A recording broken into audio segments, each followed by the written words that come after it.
কিন্তু মনে রাখবেন ঈমান আকীদার কথা হলে আজকে যদি কিছু মাসুদা ডাক্তার না যারা বলে না যত মাওলানা মুনবিরে এরা ডিভাইড করে, এরা বিভাজন তৈরি করে। আমি বলবো শোনো, তুমি আমার চাইতে জ্ঞানী হতে পারো, আমার চাইতে শিক্ষিত হতে পারো, আমি 100% আমি সিওর তোমাকে গ্যারান্টি দিতে পারি তোমার মধ্যে ওই মহব্বত নাই যেটা আমার মধ্যে আলহামদুলিল্লাহ আছে। এটা আমি গর্ব করছি। থাকতে পারো তোমার মধ্যে বেশি, কিন্তু আমার এই মুহূর্তের ফিলিং, আমার এই মুহূর্তে অনুভূতি যে আমি আল্লাহ রাসূলকে বেশি মহব্বত করি, তাই আমি এই রকম নবীর মুস্তাফার বেয়াদবিতে কোনো বাক্য লাভ করি না। কথা বুঝতে পেরেছেন না? তো আজকে যারা কথায় কথায় বিভিন্ন ভাবে আপত্তি উত্থাপন করে, যারা কথায় কথায় বলে যে কিয়াম করা বিদআত, সালাম করা বিদআত, আমি ওদের বাড়ির কয়েকটি কিতাব বের করলাম, এই যখন অনেক মেহনত করে পরিশ্রম করে আমি দুই একটি উদাহরণ আপনাদেরকে দিই।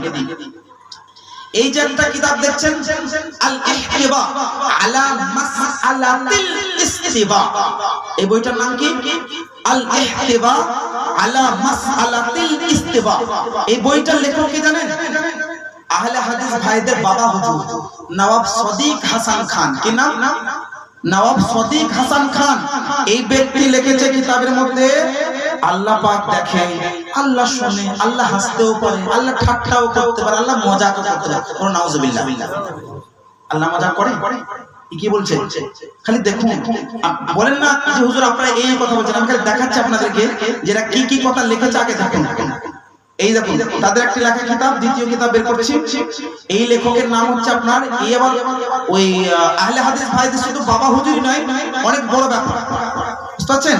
নওয়াব সাদিক হাসান খান এবং আরেকজন ওয়াহিদুজ্জামান খান। এই কিতাব হিদায়াতুল মাহদি, কিতাবের নাম কি? কিতাব হিদায়াতুল মাহদি।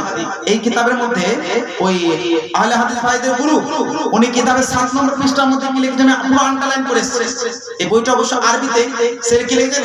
ওয়াসিফাতুল ফাইলিয়াতুন হাদিসাতুন ওয়া কিলা قديم تتعلق حادث واختاره الشيخ ولي الله من أصحابنا فقال لا يقوم بذاته حادث وإنما الحدوث في تعلق الصفات بمتعلقاتها وقت تعلق الإرادة بوقوعها حتى تظهر الأفعال ومن الصفات الفعلية الحادثة الكلام والاستواء والضحك والنزول والصعود والإتيان والمجيء والقرب والبعد والدنو والبتاءة والتنفس والفرح والتبشبش والنظر والحفي والغيرة والغضب والملال على قول والحياة والاستهزاء والسخرية والمكر والخداع والكيد। এগুলো আরবিতে লিখেছে। এই বইটা পুরো আরবিতে লেখা। আর এতে কি কি লিখলাম আমি দুই একটি উদাহরণ দিয়ে এটা অনুবাদ করে দিই। আর এটা বলেন না যে আমরা নিজেরা বানিয়ে বললাম, তাদের লেখা কিতাব, তাদের লাইব্রেরিতে বইটা আছে, তাদের লাইব্রেরি থেকে বইটাকে ডাউনলোড করা হয়েছে। কি লিখলে? লিখছে আল্লাহর কিছু গুণাবলী রয়েছে, আল্লাহর কিছু বৈশিষ্ট্য আছে, আল্লাহর গুণ আছে।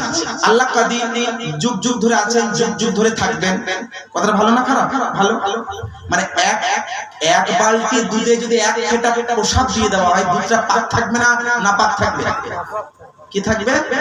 কিন্তু দেখতে পাবেন আপনি? পাবেন না। ওই রকম ব্যাপার। কি বলছে?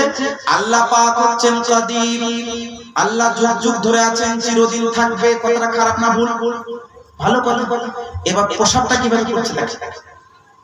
প্রসাবটা কিভাবে? আল্লাহ আসমান থেকে নামতে পারে, আল্লাহ উঠতে পারে, আল্লাহ হাসতে পারে, আল্লাহ ঠাট্টা করতে পারে, আল্লাহ পাক রাগ করতে পারে, আল্লাহ পাক মজাক করতে পারে। এগুলো পেশাব করছে। আল্লাহ নিরাকার, এটা জানেন না? কোরআনের আয়াত আল্লাহ পাক বলেন লাইসা কামিথলিহি শাই। কোরআনের আয়াত, আল্লাহর কোনো আকার আকৃতি নাই। আরে আহলে হাদিস ভাই কি বলে গেল? কথা শুনলেন না? আচ্ছা, কোরআনে আল্লাহ পাক বলেন ইন্নাল্লাযীনা ইত্তাখাযুল ইয়াহুদা। আর এক জায়গায় আল্লাহ পাক বলেন ইয়া আইয়ুহাল্লাযীনা আমানু লা তাত্তাখিযু। আল্লাহ পাক বলেন হে ইমানদার, তোমরা কখনো ঠাট্টা মজাক ইত্যাদিকে করো না, ঠাট্টা মজাক থেকে বিরত থাকো। যে আল্লাহ ঠাট্টা মজাক করতে কোরআনে নিষেধ করেছে। আর এই আহলে হাদিস ভাইদের গুরুরা এরা বলছে নাকি যে আল্লাহ, আরেকটা শুনুন, সূরা আনআম আয়াত নম্বর 70 আল্লাহ পাক বলেন ওয়াদারিল্লাযীনা তাখাযু দীনাহুম লাইবান ওয়া লাহওয়ান ওয়া গাররাতহুমুল হায়াত আল্লাহ বলেন তাদেরকে ছেড়ে দাও যারা দুনিয়ায় খেল তামাশা ঠাট্টা মজাক করে, তাদেরকে তোমরা কি করো? ছেড়ে দাও। তো আল্লাহ নিষেধ করছেন ঠাট্টা মজাক করতে, আর ইনাদের গুরু ভান্ডারা কি বলছে? আল্লাহ নাকি ঠাট্টা মজাক করতে পারে। ইমানটা থাকলো বাবা? তা আমরা বিভাজনটা করছি না, তারা করে গেছে, আমরা জবাব দিচ্ছি। তো সুন্নি মুসলমানকে চিনুন। আজকে কথায় কথায় বলা হয় হুজুর আল হাদিস ভাইরা কথা বললে তো কারো বিরোধিতা করে না, দেওবন্দিরা কথা বললে তো কারো বিরোধিতা করে না, ওয়াহাবিরা কথা বললে তো কারো বিরুদ্ধে বলে না, রাফজিরা কথা বললে তো কারো বিরুদ্ধে বলে না, তাহলে আপনারা কেন বলেন? আমি বলছি শোনেন, আমরা হচ্ছি জবাব প্রদানকারী। কেন? এ সবরা গু খায়, সবাই সবাই হাগে আর পেচ্ছাপ করে আকীদার নামে। কেন? এগুলো তো এরকমই, আল্লাহর শানে এরকম নোংরা বাক্যলাপ করছে আর সবাই চুপ আছে। একটা দল একটি জামাত জবাব দেবে না, যেটা হক, যেটা কি হক। আল্লাহ বললেন জাআল হাক্কু ওয়া যাহাকাল বাতিল ইন্নাল বাতিলা কানা যাহুকা। হক চলে এলো আর বাতিল বিলুপ্ত হলো, আর বাতিল তো বিলুপ্ত হওয়ারই ছিল।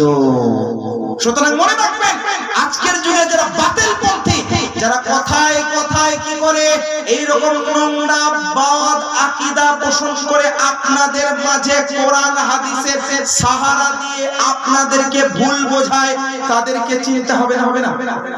চিনতে হবে। প্রত্যেক গ্রামে আছে, প্রত্যেক বাড়িতে আছে। এমন আছে জানেন তো, ইমাম সাহেব যদি একদিন জুম্মায় বলে দেন যে আমার বেটি বিয়ে হচ্ছে, আলে হাদিস ভাই বাড়িতে একটু বলবেন না, কান ফুসরানি আসবেন বাড়িতে বিয়ে দিয়ে বসে আছে। বাতিল পন্থীর বাড়িতে বিবাহ দেওয়া হারাম, বাতিল বিবাহ হবে না। কথা বুঝতে পারছেন না? আগে ঈমান দেখুন।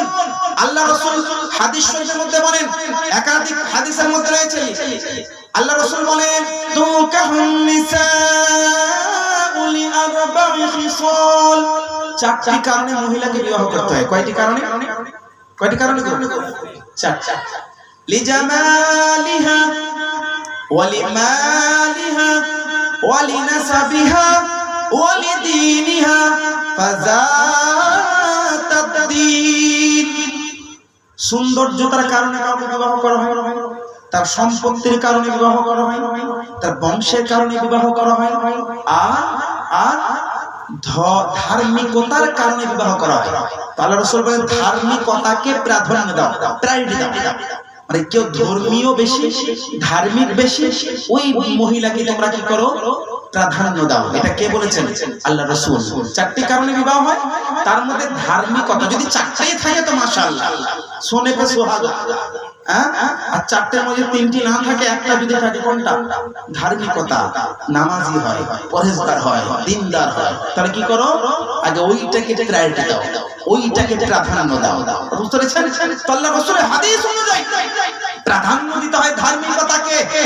আর যে কোনো ক্ষেত্রে বিবাহের জন্য ঈমান হলো শর্ত। যাকে বিবাহ করবেন তার মুমিন মুসলমান হওয়া জরুরি। ওই ব্যক্তি দেখছেন, যদি দেখবেন হালুয়াকে যদি কেউ মানা করে, কিয়াম দরুদ সালামকে যদি কেউ হারাম মানে মানা করে, তার কারণে কেউ কাফের ও বাতিল হয়ে যায় না। এগুলো হচ্ছে পরিচয়। এগুলো কি গো? এগুলো কি? এগুলো পরিচয়, সুন্নিদের পরিচয়। আমি বলছি না যারা সালাম করে না তারা কাফের, দরুদ পড়ে না তারা কাফের। আমি বলছি না যারা হালুয়া খায় না তারা গোমরা, যারা দরুদ পড়ে না তারা বাতিল, আমি বলছি না। কিন্তু যারা মুমিন হবে তাদের হালুয়া খেতে কি সমস্যা? হ্যাঁ, আল্লাহ খালা। যারা নবীর প্রেমিক হবে তাদের দরুদ পড়তে কি সমস্যা? যারা নবীর মহব্বত করে তাদের সালাম পড়তে কি সমস্যা? হ্যাঁ, কথা বুঝতে পারছেন না?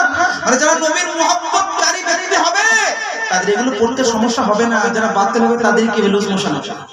তাদের সমস্যা। তো এগুলো হচ্ছে একটা আলামত, এগুলো লক্ষণ। না তাদের ভিতরে খারাপ গুমরা আকীদা ভরা আছে বলে তো কিয়াম পড়ে না, গুমরা আকীদা আছে বলে তো সালাম পড়ে না, গুমরা আকীদা আছে বলে তো এই ব্যক্তি দরুদ পড়ে না। আবার নতুন মানে ভিআইপি নামাজ, যে ভিআইপি নামাজ, বুঝতেছেন? জেলের মধ্যে A1 কোয়ালিটির জেলখানা আছে না? গো প্রেসিডেন্সি জেল আছে। হ্যাঁ, কোন এমএলএ আপনাদের মতো আমাদের মতো ব্যক্তি যে জেলে ভরে দেয় আমাদেরকে কোনো আন্দোলনে, তা আমাকে আপনাকে ওই ফ্যাসিলিটি দিবে না? একটা এমএলএ কে জান দেবে?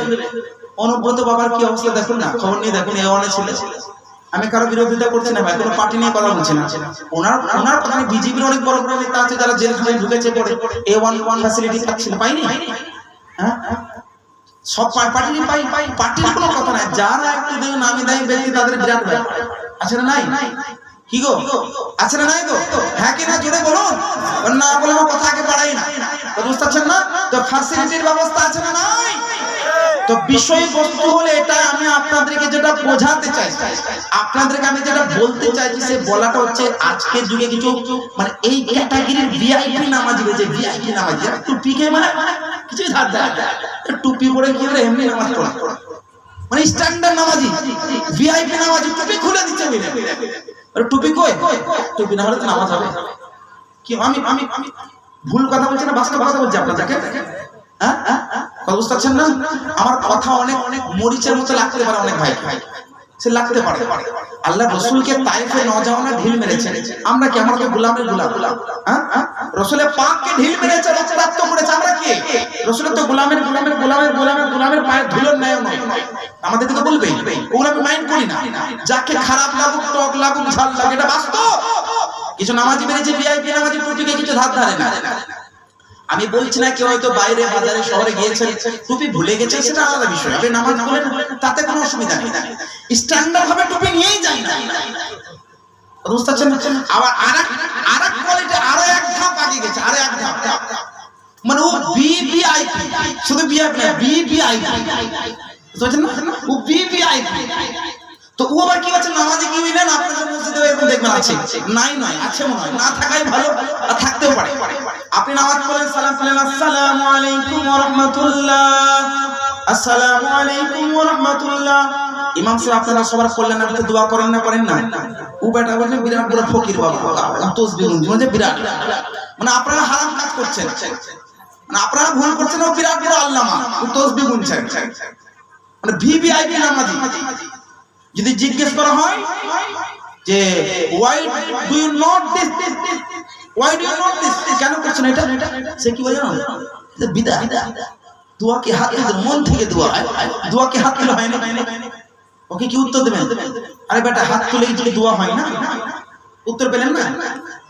এক কথা উত্তর দেবেন। যারা বলে দোয়া কি হাত তুলে হয় নাকি, মন থেকে হয়, বলবেন শুধু কি মন থেকে দোয়া, হাত তুলে দোয়া হয় না? তো তোমাদের কি অসুবিধা হচ্ছে? কোন হাদিসে নাই। আমি হাদিস শুনেছি, একটা হাদিস, কারণ অনেকগুলো নিতে হবে কথা, অনেক রাত মাঝে প্রশ্ন হয়তো নিতে হবে। হযরত আবু উমামা, কি সাহাবীর নাম বললাম? হযরত আবু উমামা রাদিয়াল্লাহু আনহু, আরেকজন হযরত আবু মুসা আশআরী রাদিয়াল্লাহু আনহু, দুইজন সাহাবীর নাম নিচ্ছি। অনেক হাদিস আছে, আমি দুইটা হাদিস পেশ। একজন সাহাবী বর্ণনা করেন, রাআইতু রাসূলুল্লাহি সাল্লাল্লাহু তাআলা আলাইহি ওয়াসাল্লাম রাআইতু বিয়াযা ইবতাই। আল্লাহ রাসূল সাল্লাল্লাহু আলাইহি ওয়াসাল্লামকে দেখলাম নামাজ পড়ালেন। আল্লাহ রাসূল সাল্লাল্লাহু আলাইহি ওয়াসাল্লাম দুয়ার জন্য হাত তুললেন, এতটা উঁচুতে হাত তুললেন, দয়ার নবী মুবারক এই বগল মুবারকের নূরানিয়তকে আমি নিজের সচক্ষে পরিদর্শন করলাম। তো ভিভিআইপি নামাজের মতো এরকম থাকলে পারে দেখতে পেত, মানে আল্লাহ রাসূল হাত তুলেছেন, হাত তুলে দোয়া করেছেন, যার কারণে সাহাবী হযরত আবু মুসা আশআরী রাদিয়াল্লাহু আনহু বলেন, রাআইতু বিয়াযা ইবতাইহি, আমি রাসূলের পাকের মুবারক বগলে নূরানিয়তকে আমি দেখলাম। বলুন সুবহানাল্লাহ। আচ্ছা প্রশ্ন আছে দেখি, বাবা আপনি জেরক্স করে মাশাআল্লাহ। ওয়া আলাইকুম আসসালাম ওয়া রাহমাতুল্লাহি ওয়া বারাকাতুহু। প্রথম প্রশ্ন এসেছে, মসজিদে প্রথম কাতারে কেউ যদি আগে থেকে মুসাল্লা মানে জায়গা ঘিরে রেখে যায়, বিছিয়ে চলে যায়, পরবর্তীতে কাতারগুলো ভর্তি হয়ে যাওয়ার পর সে আসে, তাহলে তার প্রতি শরীয়তের হুকুম কি?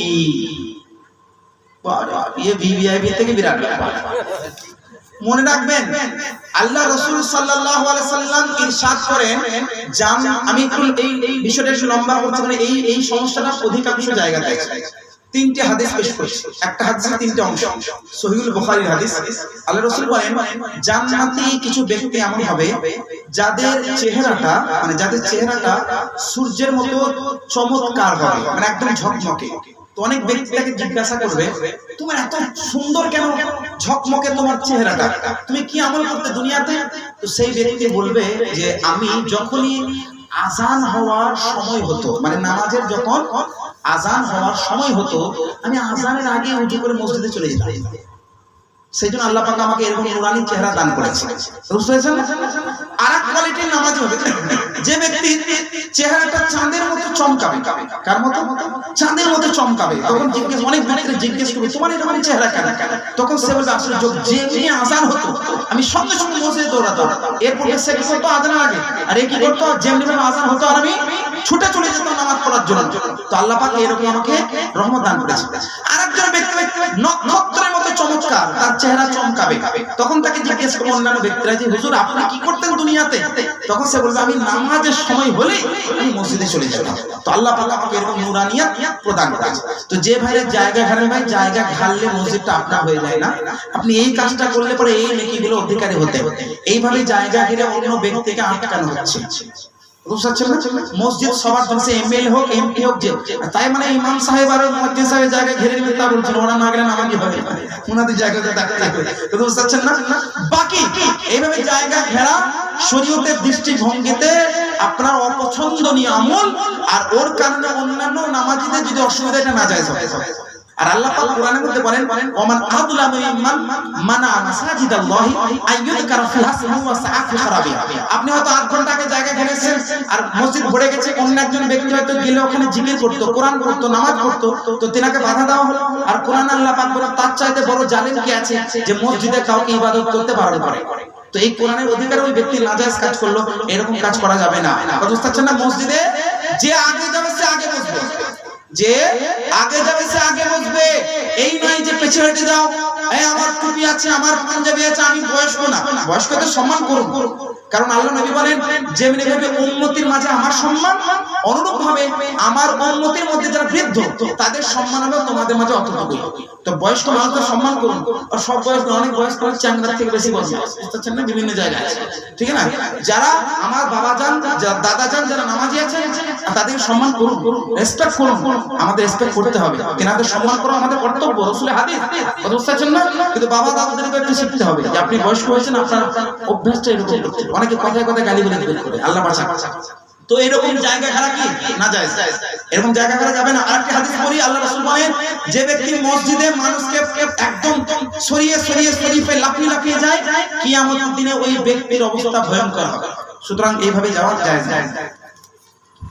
2 নম্বর প্রশ্ন, ঈদ ও বকরা ঈদ নামাজ মসজিদের ইমামকে বাদ দিয়ে কেউ যদি নামাজ পড়ায় ইমামের অনুমতি না নিয়ে, আর যিনি নামাজ পড়াচ্ছেন তিনার কিরাত শুদ্ধ নেই, তাহলে কি তার পেছনে নামাজ পড়া যাবে? ঈদ ও বকরা ঈদের নামাজ পড়াবার হকদার কে, মসজিদের ইমাম না অন্য কেউ? আচ্ছা আচ্ছা আচ্ছা, যিনি ঈদের নামাজ পড়াচ্ছেন তিনার কিরাত ঠিক নাই, তাই তো? এই লেখক যেটা বলেছেন একবার পড়ি, ঈদ ও বকরা ঈদের নামাজ মসজিদের ইমামকে বাদ দেওয়া হলো, ঠিক আছে। কেউ যদি নামাজ পড়ায় ইমামের অনুমতি না নিয়ে, আর যিনি নামাজ পড়াচ্ছেন কোন নামাজ, ঈদের নামাজটা, তিনার কিরাত শুদ্ধ নেই, মানে এখানে স্পষ্ট করা হয়নি ঈদের নামাজ যিনি পড়াচ্ছেন তিনার কিরাতটা যদি শুদ্ধ না হয়, এরকম যদি বলতে চাইছেন, তার উত্তর হবে ওই ইমামকে ইমাম নিয়োগ করাটাই নাজায়েজ হয়। কারণ ঈদের হোক, জুমার হোক, 5 ওয়াক্তের হোক, যে কোনো ব্যক্তির পেছনে আপনি নামাজ পড়লে প্রথম শর্ত হলো ওই ব্যক্তিকে সুন্নি সহিহুল আকীদার মুসলমান হতে হবে। 6টি শর্ত আছে ইমাম হওয়ার জন্য। কয়টা? 6টা শর্ত আছে। তার মধ্যে একটা কি, মুসলমান সুন্নি সহিহুল আকীদা হতে হবে। 2 নম্বর কিরাত বিশুদ্ধ হতে হবে, কিরাতটা যেন শুদ্ধভাবে পড়তে পারে। কোরআনের আয়াত সূরা মুজাম্মিল 29 নম্বর পারা, আল্লাহ পাক বলেন ওয়ারাতিলিল কুরআন তারতিলা, কোরআনকে তারতিল সহকারে পড়ো। ফরজ, কিরাত করা ফরজ। কিরাত এদিক ওদিক হলে কিন্তু নামাজ হবে না। বুঝতে পারছেন না? কিরাত দুই ভাবে হয়, লম্বা ব্যাখ্যা আছে, সংক্ষিপ্তভাবে বোঝালাম। কিরাত যা শুদ্ধ নয় তার পেছনে নামাজ পড়া যাবে না, তাকে ইমাম বানানো না যায়, যারা পড়বেন তারাও গুনাহ করছেন। এবার বিষয়বস্তু হলো ঈদের মসজিদ, বিভিন্ন ঈদ আসলে ফরজ মানে ওয়াজিব হওয়ার জন্য কিছু শর্ত আছে, যেখানে আসলে ঈদের নামাজ জরুরি। ওখানে যদি দেখো অনেক জায়গায় স্পেশাল জুমার ইমাম থাকে, 5 ওয়াক্তের ইমাম থাকে, ঈদের ইমাম থাকে, এইরকম যদি ভিন্ন ভিন্ন থাকে তাহলে কোনো অসুবিধা নেই। 5 ওয়াক্তের নামাজি 5 ওয়াক্তের ইমামের কাছে নামাজ পড়বে, জুমার নামাজিরা জুমার ইমামের কাছে নামাজ পড়বে, আর ঈদের নামাজিরা ঈদের ইমামের কাছে নামাজ পড়বে। এতে কোনো অসুবিধা নেই যদি এরকম ভিন্ন ভিন্ন স্পেশাল ভাবে নির্ধারিত থাকে। কত বুঝতে পেরেছেন? এই কথা বুঝতে পেরেছেন? 4 নম্বর বিষয়, যদি এমন না থাকে কেউ কোনো বছরে পড়ি নাই, তো সেক্ষেত্রে যে এলাকায় ঈদের নামাজ ওয়াজিব, যে এলাকার ইমাম, ওই ইমাম হচ্ছে ঈদের নামাজ পড়াবার হকদার। বুঝতে পারছেন? ওই ইমাম যতক্ষণ অধিকার না দেবে, অধিকার বা অনুমতি না দিবে, ততক্ষণ পর্যন্ত অন্য কারোর ইমামতি করা যাবে না।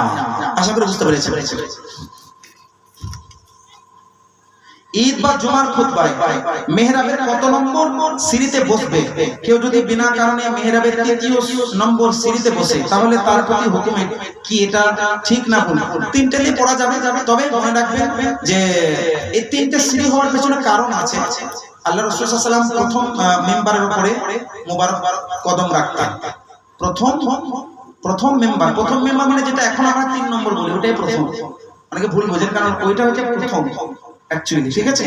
তারপরে হযরত সাইয়্যিদনা আবু বকর সিদ্দিক রাদিয়াল্লাহু আনহু যুগে আরেকটা মেম্বার বানানো হয়, হযরত ওমর ফারুকের যুগে আরেকটা মেম্বার বানানো হয়। আমরা হযরত কি বলে, একজন সাহাবী রাসূল হযরত আমির মুআবিয়া রাদিয়াল্লাহু আনহু, ওনার জামানাতে 5টা সিঁড়ি বানানো হয়েছিল। কয়টা? 5টা। 7টার বিবরণ করা। তো যদি কেউ 3টি বা 4টি বা 3টিও থাকে, তো কোন একটাতে দাঁড়িয়ে পড়া যায়, না যায় তো হারাম কিছু নাই। তবে মনে রাখবেন আল্লাহ রাসূল সাল্লাল্লাহু আলাইহি ওয়াসাল্লাম প্রথম সিঁড়িতে মুবারক পারেকে মিম্বারে দাঁড়িয়ে খুতবা পড়তেন, ওটাই হচ্ছে উত্তম। বাকি আপনি যে কোনো সিঁড়িতে উঠে আপনি পড়তে পারেন। 14 কি রেখেছেন? 14 প্রকার না 14 নম্বর? এটা 14 প্রকার। 14 প্রকার মহিলার সাথে বিবাহ হারাম। আচ্ছা, বেতেরের নামাজ 3 রাকাত কি চলে? কলব পড়া ও বর্ণনা। খুদা হাফেজ। সালাম নাই প্রথমে বা লাস্টে খুদা হাফেজ, প্রথমে সালাম দিতে হয়। যাই হোক, 14 মহিলাদের কোন কোন মহিলার সঙ্গে বিবাহ হারাম, এটা 4 নম্বর পারা শেষ পৃষ্ঠা থেকে নিয়ে একদম 5 নম্বর পারার প্রথম পৃষ্ঠার মধ্যে বলা হয়েছে। আল্লাহ পাক বলেন, হুররিমাত আলাইকুম উম্মাহাতুকুম ওয়া বানাতুকুম ওয়া ইখওয়াতুকুম ওয়া আম্মাতুকুম ওয়া খালাতুকুম ওয়া বানাতুল আখি ওয়া বানাতুল উখতি ওয়া উম্মাহাতুকুম আল্লাতী আরদা'নাকুম ওয়া আখওয়াতুকুম মিনার রাদা'at ওয়া উম্মাহাতু নিসাইকুম ওয়া রাবাইকুম আল্লাতী ফী হুজুরিকুম মিন নিসাইকুম আল্লাতী দাখালতুম বিহিন্না فلا جناح عليكم وحلائل أبنائكم الذين من أصلابكم وتجمعوا بين الأختين إلا ما قد سلف إن الله كان غفورا رحيما। 4 নম্বর শেষ পারা, 5 নম্বর পারা ওয়াল মুহসানাতু মিনান নিসা, এই পর্যন্ত পুরো হারাম মহিলাদের বিবরণ। এরপরে ইল্লা মা মালাকাত আইমানুকুম, ইল্লা মা মালাকাত আইমানুকুম, এরপর হালাল মহিলাদের বিবরণ। তাহলে এই যে প্রকার মহিলাদের বিবরণ দেওয়া হয়েছে, এই পুরো বিবরণ বলতে গেলে 8 ঘন্টা লাগবে। আমি একদম সহজে বলি, হুররিমাত আলাইকুম উম্মাহাতুকুম বানাতুকুম ওয়া আখওয়াতুকুম, মায়ের সঙ্গে, তোমার বোনের সঙ্গে, তোমার খালার সঙ্গে পুরো বিবরণ আছে। এই প্রকারের মহিলার বাদ দিয়ে তাদের অন্যদের সঙ্গে বিবাহ হালাল।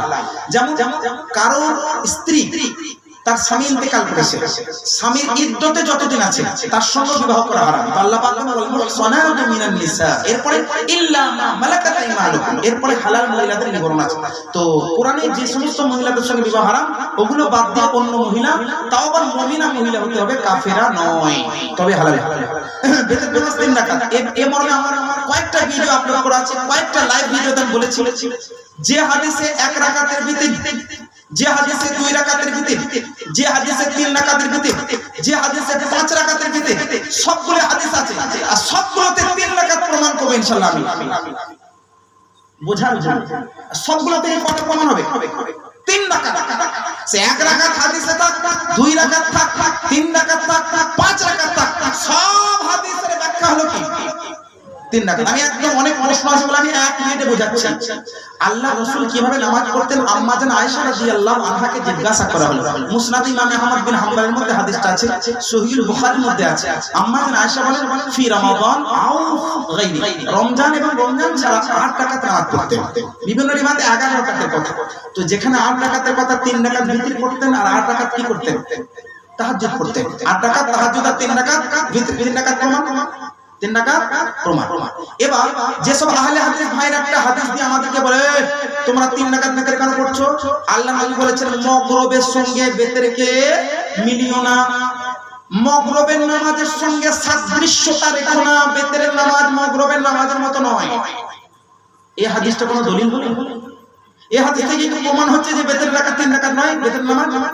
আল্লাহ নবী বলছেন যে ভিতরের নামাজটা মাগরিবের মতো পড়ো না। আমরা মাগরিবের মতো পড়ি? বলবো হুজুর এখানে কি এটাই বোঝাতে চেয়েছেন যে নামাজের ধরনটা মাগরিবের মতো হবে না? বলবে হ্যাঁ। কেন? রাকাতটা যদি উদ্দেশ্য হতো নবী বলতে পারতেন যে মাগরিব 3 রাকাত আর ভিতরে 1 রাকাত। কিন্তু আল্লাহ নবী কি বললেন? মাগরিবের মতো পড়ো না। তো মাগরিবে আমরা একবার নিয়ত করি, 2 রাকাত করে দাঁড়াই, 3 রাকাতে বসি, আত্তাহিয়াত তাশাহুদ দোয়া পড়ে নামাজ সমাপ্ত করি। আর ভিতরে কিভাবে পড়ি? 3 রাকাতে উঠে আবার সূরা কিরাত পড়ে আবার হাত তুলে আবার হাত বাঁধি, কুনুত পড়ি, তারপরে শেষ করি। তো মাগরিবের মতো হলো? তো তোরা যে দলিলটা দিচ্ছিস ওই দলিলটার আমাদের 3 রাকাত মাগরিব বেতেরটা প্রমাণ হচ্ছে, হলো না? এবার যারা 2 রাকাত বলে শুনে, আল্লাহ নবী 2 রাকাত করে নামাজ পড়লেন। আর এই হাদিসটা যারা প্রমাণ করে, হাদিসটা মুজামিল কাবিল ইত্তেবারাত তাবরানির মধ্যে রয়েছে যে আল্লাহ রাসূল 2 রাকাত ভিতরে পড়তেন। কিভাবে রয়েছে? আল্লাহ রাসূল নিয়ত করে 2 রাকাত পড়ছিলেন, পরে আবার ভিতরে নিয়ত করলেন। তো রাকাত কোথায় রে ভাই? ওখানে তো রয়েছে আল্লাহ রাসূল 2 রাকাত। আল্লাহ রাসূল তাহাজ্জুদ পড়ছিলেন, তারপরে আল্লাহ রাসূল ভিতরে নিয়ত করলেন। তো আল্লাহ নবী যেহেতু 2 রাকাত করে তাহাজ্জুদ পড়ছিলেন, তাই ভিতরে 2 রাকাত করলেন। এটা কোনো দলিল হলো? আল্লাহ নবী 2 রাকাত করে তাহাজ্জুদ পড়ছিলেন, ভিতরে নিয়ত করলেন, তার মানে কি ভিতরটা 2 রাকাত হলো? হলো। তো এই হাদিস থেকে 2 রাকাত প্রমাণ হবে না। যারা 5 বলে তাদের দলিল শুনেন। আল্লাহ নবী 2 রাকাত করে তাহাজ্জুদ পড়তেন। তো ওরা একটা হাদিস পেশ করে, যে হাদিসটা মুআজ্জামুল আওসাত লিত তাবরানির মধ্যে, মাজমু যাওয়ায়েদের মধ্যে আছে, বিভিন্ন কিতাবের মধ্যে আছে। তারা 5 রাকাতের প্রমাণ করে, 5 রাকাত এইভাবে প্রমাণ করে যে আল্লাহ রাসূল 2 রাকাত করে পড়লেন, পরে আবার আল্লাহ রাসূল সাল্লাল্লাহু আলাইহি ওয়াসাল্লাম 3 এর নিয়ত করে মিলিয়ে, মানে 3 রাকাত আরো ওর সঙ্গে 3 রাকাত মিলিয়ে নিলেন। কি করেন? 3 রাকাত মিলিয়ে নিলেন। তো 3 রাকাত মিলিয়ে নিলেন মানে 2 আর 3 কয় হলো? 5। এটা কারা বলে? যারা 5 রাকাত ভিতরে বলে। আমি বলবো ভাই শুনুন, আল্লাহ রাসূল 2 রাকাত করে পড়ছিলেন আর 3 রাকাত ভিতরে মিলিয়ে নিলেন, মানে 3 রাকাতের নিয়তে আলাদা 3 রাকাত পড়লেন। তো কয় রাকাত প্রমাণ হলো? তো যারা 2 বললো ওখান থেকে কয় প্রমাণ হলো? কয়? যারা 1 বললো ওখান থেকে কয় প্রমাণ হলো? যারা 5 বললো ওখান থেকে কয় প্রমাণ হলো? আর অনেক দূরে গেছে, আরো প্রশ্ন নিতে হবে। চুলে কলপ করা হারাম। ওয়ালাইকুম আসসালাম রাহমাতুল্লাহি ওয়া বারাকাতুহু। একবার প্রশ্ন করেছেন, আমার একটি জানার বিষয়, যে রকম আমরা জুম্মার নামাজ আদায় করি, ইমাম সাহেব খুতবা পড়ার জন্য মেহরাবে ওঠেন, ওঠার পরে প্রথমে ধাপে পা রেখে দ্বিতীয় ধাপে বসেন। যদি কেউ প্রথম ধাপে পা রেখে তৃতীয় ধাপে বসেন, এভাবে বসা কি রকম হবে? সবই জায়েজ আছে।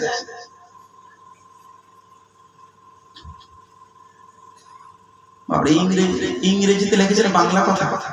কোন মেয়ে যদি হাফিজ হয়, তাকে কোন বেকার ছেলে, স্বামীকে বেকার বলে দিচ্ছে, মানে যদি হাফিজ না হয় এটা লিখতে হতো, বেকার ছেলে বিয়ে করা যাবে যে কোরআন জানে না?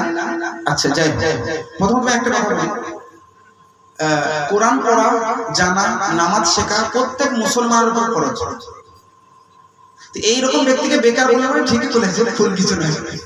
কিন্তু যাই হোক, যদি কোনো অবস্থাতে ওই ব্যক্তি মুমিন মুসলমান হয়, নামাজ না পড়লে অনেক গুনাহ, সে জাহান্নামে যাবে, এটা কোরআনে আছে, হাদিসে আছে। কিন্তু যদি ঈমান থাকে, আমি কিন্তু সাপোর্ট করছি না যে নামাজ পড়ে না বাস চলবে না, নামাজ পড়তে হবে, কিন্তু তওবা করার রাস্তা খোলা আছে মরণের আগে।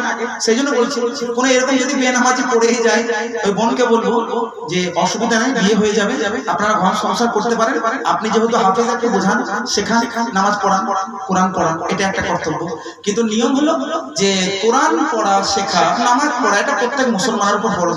সহিহ মুসলিমের হাদিস, সুনান ইবনে মাজাহ শরীফের হাদিস, কুল আল্লাহ রাসূল সাল্লাল্লাহু আলাইহি ওয়াসাল্লাম বলেন, ফারিদাতুল ইলমি আলা কুল্লি মুসলিম, তোমাদের মুসলমান, প্রত্যেক মুসলমান নরনারীর উপরে ইলম বা বিদ্যা অর্জন করা অনিবার্য। চুল কালো করা যাবে, এটা হারাম বলেছে তো। সিকমা খেয়ে কি মানে খাওয়া যাবে কিনা? সিগমা মাকরুহ তাহরিমি। তবে একটা যে কালো দ্রব্য লাগা থাকে, ওটাকে গরম পানি দিয়ে ছাড়িয়ে কারো রুচি হলে খেতে পারে। আর যেটা ওজনি, যেটা নারী ভুঁড়ি বলে, ওটা খাওয়া মাকরুহ তাহরিমি। সাইয়্যিদে মুর্শিদে আলা হযরত ইমাম আহমদ রাজা খান কুদ্দাস সিররুহু ফাতাওয়া রাসবিয়া শরীফ 20 নম্বর খণ্ডের 531 এবং 71 নম্বর পৃষ্ঠার মধ্যে বর্ণনা দিয়েছেন যে 22 রকম এমন অঙ্গ আছে পশুর মধ্যে, বড় পশুর মধ্যে, ছোট পশুর মধ্যে, যেগুলো খাওয়া কিছু মাকরুহ আছে, কিছু মাকরুহ তাহরিমি আছে, কিছু হারাম আছে। তার মধ্যে ওজনি খাওয়া মাকরুহ তাহরিমি, খাওয়া যাবে না। তবে তবে যেটা কালো জিনিস লেখা আছে ওটার ক্ষেত্রে উলামায়ে মুতাআখিরিন বলেছেন গরম পানি দিয়ে ছাড়ানোর পরে কারো রুচি হলে খেতে পারে, বাকি নারীগুলো উজরি খাওয়া যাবে। ওয়ালাইকুম আসসালাম। ওদের জানার বিষয় এই যে আমার দিদি দেওবন্দ, তার সঙ্গে সম্পর্ক আসা যাওয়া রাখা যাবে কিনা বিস্তারিত জানতে চাই হুজুর। সুন্নি করার চেষ্টা করলে যদি সুন্নি না হয়, আল্লাহ পবিত্র কোরআন পারা নম্বর 28 সূরা মুমতাহিনা আয়াত নম্বর 1 আল্লাহ পাক বলেন ইয়া আইয়ুহাল্লাযীনা আমানু লা তাত্তাখিযু আদুবি ওয়া আদুওয়া আউলিয়া, হে ঈমানদার তোমরা কি আমার এবং তোমাদের শত্রুকে মিত্র রূপে গ্রহণ করছো? এটা করো না। তো যারা ওয়াহাবি কট্টর দেওবন্দি তারা হচ্ছে নবীর দুশমন, আপনারও দুশমন, আল্লাহর দুশমন, তাদের সঙ্গে সম্পর্ক বজায় রাখা যাবে না। বুঝতে পেরেছেন? চেষ্টা করুন আহলে সুন্নাত ওয়াল জামাতের অন্তর্ভুক্ত করার। আর এখনকার যে যুগ জামানা আপনি চেষ্টা করতে গেলে আপনি বলে যাচ্ছেন, আপনি পচে যাচ্ছেন, ওই জন্য দূরত্ব অবলম্বন করাই ভালো। কি বলবেন? এই দিকে লিখেছেন, এই দিকে লিখেছেন, এই দিকে ঘোরাতে চাই, এই দিকে ঘোরাতে, কোনটা সঠিক? বিসমিল্লাহির রহমানির রহিম কি লিখেছেন? জেনে বুঝে জেনে শুনে কবরের উপর নতুন মসজিদ তৈরি কার ওই করে ওই মসজিদে নামাজ পড়া জায়েজ কিনা? কবরের উপর সিঁড়ি, তারপরে এইদিকে সিঁড়ি দিয়ে উঠে দ্বিতলা বা তিনতলা উঠে নামাজ পড়া, সিঁড়ির উপর দিয়ে উঠে দ্বিতলা বা তিনতলা উঠা নামাজ পড়া যাবে। প্রথম প্রশ্ন হলো যে মুমিন মুসলমানের চুলেরও সম্মান করা আবশ্যক। আমি একটা মশলা বলে দিই, বিভিন্ন গ্রামগঞ্জে এরকম হয়। ফিকহে হানাফির একটা গ্রহণযোগ্য কিতাব প্রত্যেক মাদ্রাসায় পড়া হয়, আল হিদায়া। যে কিতাবটার নাম কি? আল হিদায়া, যেটাকে হিদায়া শরীফ বলা হয়। হিদায়া শরীফের হাসিয়ার মধ্যে একটি কথা লেখা আছে। হিদায়া শরীফের মাতানের একটা হাসিয়ার মধ্যে লেখা আছে, আমি বহু আগে পড়েছিলাম, পড়িও ছিলাম, যেখানে লেখা আছে যে চুল পুরুষের বা মহিলার যে চুল অনেকে বিক্রি করে, এই চুল বিক্রি করা হারাম। কেন? কারণ মানুষকে আল্লাহ পাক বলেন ওয়ালাকাদ কাররামনা বানি আদম, আল্লাহ পাক মানুষকে সম্মান প্রদান করেছেন। সুতরাং মানুষের প্রত্যেকটা অঙ্গের সম্মান করা অনিবার্য। তো মহিলাদের মা বোনদেরকে বলবো চুলকে গুটিয়ে গাটিয়ে বিক্রি করে 2-10 টাকা 50 টাকার জন্য খবরদারি না জায়েজ হারাম কাজ করবেন না, এগুলো জায়েজ না। ঠিক আছে? তো যেটা বলছিলাম, যেমনি ভাবে জীবিত অবস্থায় কোনো মহিলার বা কোনো ব্যক্তির মানুষের চুল বিক্রি করা না যায়, তার সম্মান করা অনিবার্য। অনুরূপভাবে কোনো ব্যক্তি ইন্তেকাল করে তার কবরের সম্মান করাও দরকার। মিশকাতুল মাসাবির হাদিস, আল্লাহ রাসূল বলেন কবরের উপরে পা দিয়ে ছাটা এটা নাজায়েজ ও গুনাহের কাজ, ওটা হারাম কাজ। সুতরাং কবরের উপরে মসজিদ বানানো যায় না, যে বানাবে সে গুনাহগার হবে। নামাজও পড়া যাবে, আর কবরকে সামনে রেখেও নামাজ পড়া নিষেধ করা হয়েছে, কবরের উপরে নামাজ পড়া নিষেধ করা হয়েছে, সহিহ মুসলিমের হাদিস। আর দ্বিতীয় প্রশ্ন কি করেছেন? কবরের উপর সিঁড়ি দিয়ে, কবরের উপর সিঁড়ি মানে কি কবরের উপরে সিঁড়ি বানিয়েছে না কি করেছে? কবরের উপরে সিঁড়ি মানে কবরকে খুঁড়ে সিঁড়ি বানিয়েছে না কিভাবে কি করেছে?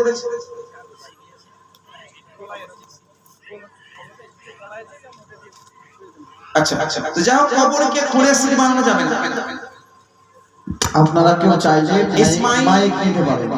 ইসমাইলকে কুরবানি দেওয়ার হুকুম হলো আল্লাহর নামে, এরকম লিখবেন না যে লিখেছেন ইসমাইল আলাইহিস সালাম, হযরত ইসমাইল আলাইহিস সালাম এটা বলবেন, কারণ নবীর নাম সম্মানের সাথে নেওয়া অবশ্যই। বেয়াদবিমূলক শব্দ লিখলে এটা হারাম হবে।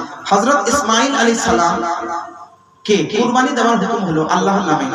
আমরা এখন কেন নিজের নামে কুরবানি দিই? আচ্ছা, মনে রাখবেন হযরত ইসমাইল আলাইহিস সালামকে যখন কুরবানি দেওয়ার হুকুম হযরত ইব্রাহিম আলাইহিস সালামের জন্য হলো, আল্লাহ পাক কোরআনের মধ্যে বলেন পারা নম্বর 23 আল্লাহ পাক বলেন কদ সাদাক্তা রুয়া, হে ইব্রাহিম তুমি তোমার স্বপ্নটাকে সত্যি করে দিয়েছো। আল্লাহ পাক ইব্রাহিম নবীর পরীক্ষা নিয়েছেন। ইব্রাহিম আলাইহিস সালাম সমস্ত প্রেম প্রীতিকে একদম বিলুপ্ত রেখে আল্লাহর মহব্বতে জবাব করার জন্য প্রস্তুত হলেন, আল্লাহ রাজি হলেন। তার এবার থেকে আমাদেরকে ওই কোন সন্তানকে কুরবানি করার নির্দেশ দেওয়া হয়নি, শুধু একটা পশুকে, যেহেতু পশুটা আমাদেরকে পয়সা দিয়ে কিনতে হয়। আর আল্লাহ কোরআনের 4 নম্বর প্রথম নম্বর আয়াতের মধ্যে বলেন লান তানালুল বিররা হাত্তা তুনফিকু মিম্মা তুহিব্বুন, তোমাদের প্রিয় সম্পদকে আল্লাহর রাস্তায় ব্যয় না করা পর্যন্ত তোমরা নেকি পাবে না। তো এই জন্য আল্লাহ পাক আমাদেরকে সন্তান বা আমাদের নিজেদেরকে কুরবানি করার নির্দেশ দেয়নি, আমাদের সম্পদের মাধ্যমে কুরবানি করার নির্দেশ দিয়েছেন। কারণ হযরত ইব্রাহিম আলাইহিস সালাম উনি ওই ইসমাইল আলাইহিস সালামকে কুরবানি করার জন্য রাজি হয়ে গেছিলেন, আল্লাহ সন্তুষ্ট হয়েছিলেন, তাই আর কোন সন্তানকে কুরবানি করার নির্দেশ দেয়নি। আসসালামু আলাইকুম। আমাদের মসজিদে নিচে কবর আছে, আচ্ছা, জুমা মসজিদ, সেরকম ফতোয়া নিয়ে বানা হয়েছিল 6 ফুট হাইটের উপরে ছাদ ঢালাই করে নামাজ পড়ানো যাবে। তাহলে কি আমরা ভুল আছি নাকি? মানে ওখানে জায়গার মধ্যে আপনাদের শর্ট ছিল, কমি ছিল? হ্যাঁ, কমি ছিল, জায়গা শর্ট ছিল। কে ফতোয়া দিয়েছেন? ফতোয়া ওই সাইদাপুর মাদ্রাসাতে বলি বিভিন্ন কারণবশত, আমি ওটা কথা বলছি না, আমি বললাম যে কবরকে খুঁড়ে ওর উপরে সিঁড়ি বানানো বা কবরের চাপার কথা বললাম। আমি বারবার ওই জন্য জিজ্ঞেস করলাম যে কিভাবে এটা বানানো হয়েছে। এই যে কবরে খুঁড়া, কবরের উপরে পা দেওয়া, কবরকে ছাটা, কবরকে অসম্মান করা, এটাকে নিষিদ্ধ, নাজেজ, হারাম বলা। কবরকে হাইট করে কবরের উপর দিয়ে যদি ছাদ বানানো হয়, এ পক্ষে মুতাখির উলামায়ে কেরামের তাহকিক এই অনুযায়ী কারণবশত বিভিন্ন জায়গাতে বৈধতার ফতোয়া দেওয়া হয়। আমাদের বলি যিনি ফতোয়া দিয়েছেন তিনি যাচাই বাছাই করে ফতোয়া দিয়েছেন, সুতরাং আপনি আগে পুনরায় যাচাই বাছাই করুন যে এটা বৈধতা কি রয়েছে। তবে উলামায়ে কেরাম বলেন যে সমস্ত সিটি এলাকায় বিভিন্ন জায়গায় যেখানে জায়গার কমি আছে বা শহরে জায়গার অসুবিধা, যেখানে মসজিদের জায়গা নেই, সেসব জায়গাগুলোতে এইভাবে হাইট করে কবরের উপর হলো না, যেহেতু ওটা কবরকে ছাটা হলো না, সেই জন্য বৈধতার হুকুম দেওয়া হয়।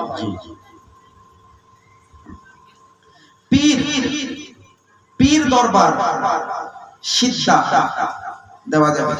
পীরের দরবারে সিজদা নাই ভাই, সাজদা না, ওটা হারাম, আসাদ হারাম, কঠিন হারাম, জঘন্যতম পাপ। আল্লাহর ওলির দরবারে জিয়ারত করুন, সাজদা না। পীর মানা যাবে কিনা? পীর মানা বলতে কি উদ্দেশ্য নিয়েছে? বায়াত করা মুস্তাহাব, যদি কোনো সত্যি সঠিক কামেল পীর পান, কামেল পীর না পেয়ে ঢঙ্গি বাবার হাতে বায়াত করা হারাম, সঠিক পীরের হাতে বায়াত করা জায়েজ, মুস্তাহাব। দাঁড়িয়ে কিয়াম করা যাবে কিনা? দাঁড়িয়েই কিয়াম করাটা বেশি উত্তম। কোরআনের আয়াত সূরা আহজাব আয়াত নম্বর 56 পারা নম্বর 22। কত বছর বিয়ে করা উচিত? আরে ভাই এটা বিরাট প্রশ্ন।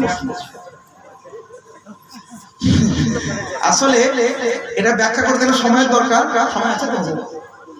বিবাহে 5 প্রকার। কয় প্রকার? শারহুল ওয়াকায়া নামে একটা কিতাব আছে ফিকহ শাস্ত্রে, যার হাসিয়ার মধ্যে 5টি বিবরণ দেওয়া হয়েছে।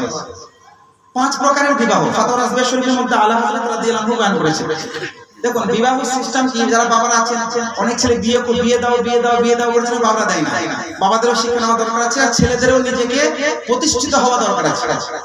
বিবাহের জন্য মৌলিকভাবে এই কথাই মনে রাখবেন, যদি কোনো ব্যক্তি নিয়ন্ত্রণে আছে, নিয়ন্ত্রণ বুঝতে পারছেন তো? হ্যাঁ, নিয়ন্ত্রণে আছে, নিয়ন্ত্রণ থাকতে পারবে এবং সম্পদের মালিকও নয়, কিন্তু মোহর আদায় করতে পারবে, খরচ বহন করতে পারবে এবং নিয়ন্ত্রণেও আছে, তার জন্য বিবাহ করা সুন্নাহ। কোন ব্যক্তি আছে ও নিয়ন্ত্রণ হারিয়ে যাবে, নিয়ন্ত্রণে থাকতে পারবে না, মানে নিজের আন্ডার কন্ট্রোলে নাই, কন্ট্রোল থাকতে পারে না, কিন্তু আবার খরচ বহন করতে পারবে না। আর খরচ বহন করতে পারবে না, এটা ইয়াকিন, নিশ্চিতভাবে জানছেন, ওর জন্য বিবাহ করাটাই হারাম। তাহলে কি করবে বেটা? ওকে রোজা রাখতে হবে, প্রত্যেকদিন রোজা রাখতে হবে, দ্রুততার সাথে প্রতিষ্ঠিত হতে হবে, মোহরটা আদায় করতে করে বিবির খরচ বহন করতে করে বিবাহ করতে হবে। কোন ব্যক্তি টাকা পয়সা সম্পদের মালিক আবার নিয়ন্ত্রণে থাকতে পারে না, তারপরে বিবাহ করা ফরজ, যত তাড়াতাড়ি বিবাহ দেয়। এই এখনো বয়স হয় না, 16 বছরও হয়, 18 বছরও হয়, 20 বছরও হয়, বুঝতে পারছেন না? 25 বছরও হয়। এটা আমার আপনারা এগুলো ফিলিংস এর ব্যাপার, আমি বলে বোঝাতে পারবো না। পারবো বলে না? আপনি পারবেন, আপনিও পারবেন না, বুঝছেন না? যে ব্যক্তি কন্ট্রোল হারিয়ে দেবে এবং যে ব্যক্তির সম্পদের মালিক, তার জন্য বিবাহ করা খরচ, বুঝতে পেরেছেন? আর যে ব্যক্তি খরচ বহন করতে পারবে কি পারবে না সন্দেহ আছে, তার জন্য বিবাহ করা মাকরুহ। আর যে ব্যক্তি সব নিয়ন্ত্রণ আছে, এরকম 1% এখনকার জামানায়, মোবাইলে জামানাতে বুঝতে পারছি, একদম সবকিছু আন্ডার কন্ট্রোল, ওই ব্যক্তির জন্য বিবাহ করা মুস্তাহাব। এরকম 5 প্রকার আছে।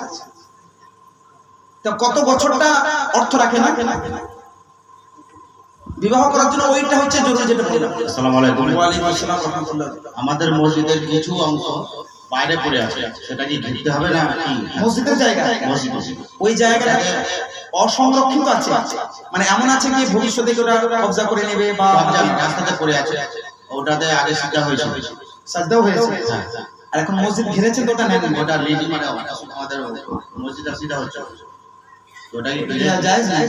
যেখানে একবার সাজদা হবে, নামাজ হবে, নামাজের জায়গাকে এখন নামাজ হয় কি না, তাহলে ভালো আছে ঘিরতে হবে কি না? ঘেরাটা বড় কথা না, কোন একটা নামাজের জায়গাকে অনামাজের জায়গা করা না যায়। যেখানে সাজদা হতো মনে করেন নামাজের জায়গা, ওটাকে সিঁড়ি বানালেন, এমনি ছেড়ে দিলেন, নামাজই পড়েন না, তাহলে গুনাহ হবে। এখন ইমিডিয়েট এর মধ্যে তো হঠাৎ করে হচ্ছে না, ইমিডিয়েট একটা কর্তব্য হলো জুমার দিনেও যখন ওখানে একটা মুসাল্লা বিছান, যাতে নামাজের ওখানেও নামাজ পড়ে, ওটা ওই নামাজের জায়গাটাকে অনামাজের জায়গা করা যায়। আর যদি আমরা নামাজ না পড়ার সুবিধা হয় তাহলে আপনি এমন ভাবে করেছেন যে ঘিরে নিয়েছেন মানে ওটাকে বাদই দিয়ে দিয়েছেন, জি এরকম যদি তাহলে গুনাহ হবে। তাহলে এখন কি করবো আমরা? ওটাকে ঘেরার ব্যবস্থা করুন, আর যদি কোনো রকম ভাবে ঘেরা না হয় তাহলে অস্থায়ী ভাবে কোন একটা দেওয়াল না দিলেও অস্থায়ী ভাবে কোন তার দিয়ে ঘিরে রাখুন, মুসাল্লা বিছিয়ে রাখুন, নামাজ পড়লে পড়লে না পড়লে না পড়লে ঘেরা থাকবে, কমসে কম অনামাজি জায়গা হবে। আর মাইকে নামাজ পড়া এটা কি রকম? মাইকে নামাজ পড়ার সম্পর্কে দুইটি মত আছে। আমাদের আকাবিরিন উলামায়ে কেরাম, মুতাকাদ্দিমিন উলামায়ে কেরাম, আমাদের আকাবিরিনগণ, যেমন আমার পীর মুর্শিদ রয়েছে নজরুল তাজুল শরিয়া সাইয়্যিদ আলা হযরত রাদিয়াল্লাহু তাআলা আনহু, পরবর্তী উলামায়ে কেরামরা, উনার জামানার উলামায়ে কেরামরা, সেই জামানার মাইক ব্যবস্থার সম্পর্কে বলা হয়েছে যে মাইক আসলে দেখুন আগে বুঝতে হবে, কিছু উলামায়ে কেরাম বলেন মাইকের যে আওয়াজ, আমি যখন কথা বলছি মাইক যেটা বলছে আমার আওয়াজটাকে বলছে না আমার আওয়াজটা নকল বের করছে। তো আমি বলছি এটা আমার যদি আসল আওয়াজ হয় তো আসল আওয়াজের ইমামতি ইক্তাদা করার হুকুম আছে। কথা বুঝতে পারছেন? আমি কথা বলে হ্যালো, এই যে কথা বললাম, আমার কথাটা মাইক কি নকল করে বের করছে না আমার আওয়াজটাকে উঁচু করছে? লাউড মানে উচ্চ, স্পিকার মানে বক্তাকে উচ্চ করা, লাউড স্পিকার এটার নাম না হয় মানে বক্তাকে উচ্চকারী বলি। মাইকের আওয়াজটা যদি আসল আওয়াজ হয়, আসল আওয়াজ এটা সবার ক্ষেত্রে নামাজ হয়ে যাবে। কিন্তু যদি মাইকের আওয়াজটা আসল না হয়, সবাই বলছেন কারণ নামাজ হবে, মাইকের নামাজ পড়া হারাম। এবার শুনেন, যেসব উলামায়ে কেরামরা বলেন মাইকের নামাজ পড়া হারাম, তিনাদের কাছে দলিল আছে। দলিল কি? আমরা যে কথাটা বলি এটা মাইক আমার কথাটাকে নকল করে বের করে, সেই জন্য ইমামের ইক্তিদা হলো, মাইকের ইক্তিদা হলো। সেই জন্য উলামায়ে মুতাকাদ্দিমিন আকাবিরিনগণ বলেন মাইকের নামাজ পড়া যাবে না, মাইকের নামাজ পড়া হারাম। কথা বুঝতে পেরেছেন? কিছু উলামায়ে কেরাম মুতাআখিরিনগণ বলেন মাইকের আওয়াজটা আসল আওয়াজ এখানে উঁচু করে দেয়, তাই মাইকে নামাজ পড়া জায়েজ। এবার আমি বলি, কেউ বিভ্রান্তি হবে না, আমি দুটো একটু স্পষ্ট করে দিই। মাইকের আওয়াজটা আসল না নকল এটা আলেমগণ ঠিক করবে না বিজ্ঞানীরা ঠিক করবে? মেশিনারি সম্পর্কে যার জ্ঞান আছে তেনারাই তো বলবেন যে আওয়াজটা আমার আসল আওয়াজ না আমার নকল আওয়াজ। এটা আলেমের তাহলে বিষয় নয়। তাহলে আমার মুতাকাদ্দিমিন, আমার পীর মুর্শিদ, অন্যান্য উলামায়ে কেরামরা যে হারাম বলেছেন ওনাদের কাছে পর্যাপ্ত দলিল আছে, পর্যাপ্ত রিসার্চ আছে, রিসার্চের ভিত্তিতে বলেছেন মাইকের আওয়াজটা নকল আওয়াজ, তাই বলেছেন হারাম। তো যারা এই ফতোয়াটার উপর আমল করবেন নামাজ পড়বেন না, মাইকে পড়া হারাম। কিন্তু আমাদের সুন্নি উলামায়ে কেরামের এক পক্ষ আছেন যারা রিসার্চ করেছেন না এটা আমাদের আওয়াজটাকে উঁচু করে, তো কি হলো নামাজ পড়া জায়েজ। তো বিভ্রান্তির কোনো কারণ নাই। এরকম অনেক মাসলা আছে, বলে হুজুর দুই ভাগ, আপনারাই বলছেন জায়েজ, আপনারাই বলছেন না, যে না আপনার ইচ্ছা। যারা বলছেন হারাম ওনারাও আহলে সুন্নাত জামাতের অন্তর্ভুক্ত, যারা বলছেন জায়েজ ওনারাও আহলে সুন্নাত জামাতের অন্তর্ভুক্ত। তবে অনেক শর্ত আছে, তাই যদি আপনারা এর উপর আমল করেন যে মাইকে নামাজ পড়া হারাম, তো ওর উপরে আমল করুন, কোনো অসুবিধা নাই, ওটাও জায়েজ। জি আলা হযরত যারা আমরা বলছি তারা তো মাইকে নামাজ পড়ায় না। এজন্য আপনাকে বললাম যে নামাজ পড়া পড়েন না, আমরা মাইকে পড়াবো, মুকাব্বিরও রাখবো না, মুকাব্বির রাখবো না। যদি মাইকে পড়েন আর মুকাব্বিরও রাখেন খুবই ভালো, তাহলে দুটো ফতোয়ার উপর আমল হয়ে যাবে। বুঝছেন না?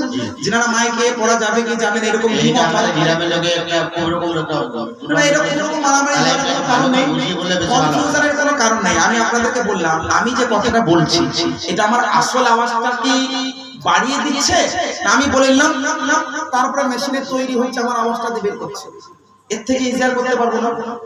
আমি বললাম হ্যালো, এটা উচ্চ হলো, আমি শেষ করে নিই হ্যালো হ্যালো, বাড়লো আওয়াজটা না আমার বলার পরে এটা আওয়াজটার সঙ্গে সঙ্গে তৈরি করে নকল বের করবে, ঠিক আছে? তো যদি আওয়াজটা উঁচু করে তাহলে সবাই বলছেন জায়েজ। কেন? ইমামের ইক্তিদা হলো, সবাই বলছেন হালাল জায়েজ। যারা বলছেন না এটা আওয়াজ নকল হয় তারা বলছেন ইমামের ইক্তিদা হলো না, মাইকের ইক্তিদা হলো, তাই হারাম। বুঝতে পেরেছেন? এবার যদি মুকাব্বির তৈরি করা হয়, নির্ধারণ করা, তাহলে কি হবে? ইক্তিদা কি তার মাইকের আওয়াজে হবে না, তখন মুকাব্বিরের আওয়াজে হবে। মাইকও চলবে, মুকাব্বিরও থাকবে, দুইটি ফতোয়ার উপর আমল হবে, কোনো সমস্যা হবে না। সুতরাং কেউ যদি মাইকে পড়েন না তো কোনো অসুবিধা নেই, কেউ যদি মাইকে পড়েন তো তাদের মতো পড়বে, কোনো অসুবিধা নেই। বলুন চাচা। ওয়ালাইকুম আসসালাম।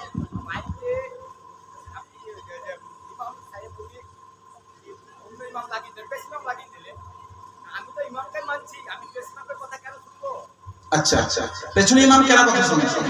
নবী মুস্তাফা, জি জি বুঝতে পেরেছি, নবী মুস্তাফা সাহাবীরাও শুনতেন, সহিহুল বুখারী হাদিস, আল্লাহ নবী বলেন সাল্লু কামা রাআইতুমুনি উসাল্লি।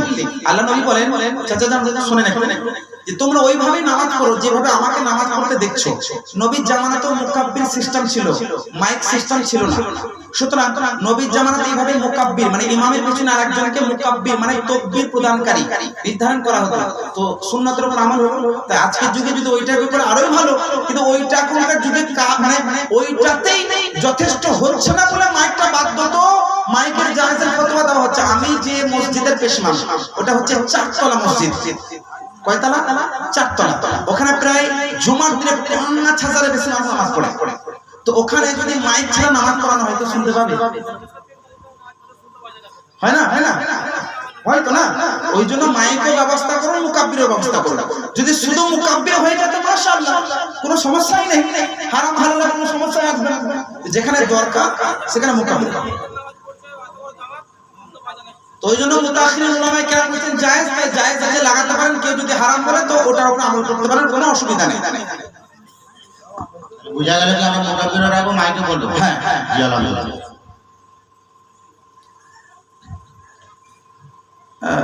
কি লিখেছেন? জোলা না ঝোলা? জোলহা। জোলহা দেওবন্দি আহলে হাদিসদের হালাল করা খাওয়া যাবে কিনা? না, মুসলমান পান না, তাদের খাওয়া থেকে দূরে থাকবে। ওয়ালাইকুম আসসালাম ওয়া রাহমাতুল্লাহি ওয়া বারাকাতুহু। হুজুর, আপনারা জানার বিষয়, জানাজা নামাজের কাতার বিজোড় করতে হবে, সেটা ইমামকে নিয়ে করতে হবে না ইমামকে ছাড়া করতে হবে? ইমামের পরে কাতার নির্ধারণ হয়। ইমাম তো ইমাম, ওটা কাতার নির্ধারণ হয় না, যোগাযোগ হয়। ওয়ালাইকুম আসসালাম। সালাম দেওয়া সুন্নত, কিন্তু সালামের জবাব দেওয়া ওয়াজিব কেন? নবী বলেছেন তাই ওয়াজিব। দ্বিতীয় উত্তর শুনুন, কেন ওয়াজিব? আসলে অ্যাকচুয়ালি আল্লাহ রাসূল সাল্লাল্লাহু আলাইহি ওয়াসাল্লাম বলেছেন সালাম দেওয়া হচ্ছে সুন্নত। সালাম দেওয়া হচ্ছে সুন্নত আর জবাব দেওয়া হচ্ছে ওয়াজিব।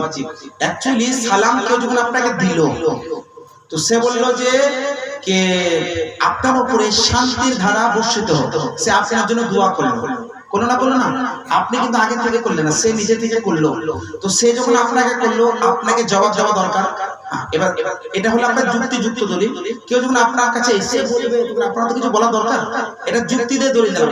কোরআন থেকে দলিল দিচ্ছে ওয়াজিব। আল্লাহ পাক বলেন ওয়া ইযা হুয়িতুম বিতাহিয়াতিন ফাহাইয়ু বিআহসানা মিনহা আও রুদ্দুহা ইন্নাল্লাহা কানা আলা কুল্লি শাইইন হাসিবা।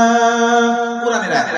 আল্লাহ বলেন যখন তোমাকে কেউ সালাম দিবে তো উত্তম বাক্য দিয়ে জবাব দাও, আর তা না হলে ওই বাক্যটাকেই ঘুরিয়ে দাও। আর কোরআনে যখন করে ইম্পারেটিভ সেন্টেন্স, হুকুমবাচক বাক্য বলা হয়, সেটা দিয়ে আমার মানে ওয়াজিব প্রমাণ হয়। সেই জন্য এটা সালামের জবাব দেওয়া অনিবার্য। বেহেশতের সবথেকে সুন্দর স্থানে আল্লাহ পাক যে গাছের সৃষ্টি করে, সেই গাছের ফল সবাইকে খেতে আদেশ দেন, কিন্তু আদম আলাইহিস সালামকে ওই ফল খেতে নিষেধ কেন করেন? আল্লাহই জানে। জেনে কি করবো? আল্লাহ বলছেন নামাজ পড়ো, নামাজের ভাগ ধরে নেবো, এটা জেনে গেলাম শরীয়তের মশলা যাবে। আমরা একটাই কথা বলবো, আল্লাহ ওয়ালা তাকরাবা হাদিস শাজারা ফাতাকুনা মিনাজ জালিমিন। আল্লাহ বলে হে আদম, হে হাওয়া, ওই গাছের কাছে যেও না। এটা আমাদের জন্য যথেষ্ট। অত বেশি 3-5 করি না। কোরআনে আল্লাহ বলেছেন তাই যাই খাইনি। আদম আলাইহিস সালামকে এই জন্য খেতে বারণ করেছেন, কেন? এই যেও না। এটা আমরা বলি যে আল্লাহ পাক আদমকে বারণ করেছে, কেন বারণ করেছে? আল্লাহ যেন আদম জানে। বিয়ে পড়ার পর বলা হয় যে বলো কাবিল তো শব্দের এটা কি লিখছেন? ক্যাবলা না হ্যাবলা কিছু বুঝতে পারছি না, অর্থ কি এটা, কোন কালকে বোঝায়? আচ্ছা দেখুন, কবিলা ইয়াকবালু এর মানে হচ্ছে অ্যাকসেপ্ট করা, গ্রহণ করা, কবুল করা। অ্যাকচুয়ালি যারা ইংরেজি, এখানে অনেকে জানেন, আমি ইংরেজি দিয়ে বোঝাই, বুঝতে বেশি সুবিধা হয়। ইংরেজিতে একটা টেন্স রয়েছে, পাস্ট টেন্স। কি tense? Past tense. Past indefinite tense যখন ব্যবহার করা হয়, যেমন আই গো মানে আমি যাই, আর আই ওয়েন্ট মানে আমি গিয়েছি। আই ওয়েন্ট মানে আমি যাই, আমি গিয়েছি, দুটোর মধ্যে পার্থক্য আছে না? তো আরবিতে কবিলা মানে সে কবুল করলো, করেছে, আর কবিল তু মানে আমি কবুল করেছি। তো কাবিল তো মানে কি? আমি কবুল করেছি। অ্যাকচুয়ালি আমি কবুল করেছি বা আমি কবুল করলাম এই বাক্য দিয়ে কবুল করতে হয়। ফেলে মাজি মানে পাস্ট অতীতকালের এই রকম রূপক শব্দ বা এই রকম টেন্স ব্যবহার করা উত্তম। যে কাবিল তু মানে আমি কবুল করলাম মানে কবুল করেছি, বুঝতে পারছেন না? তো এইটার অর্থ হচ্ছে এটা যে আমি কবুল করেছি।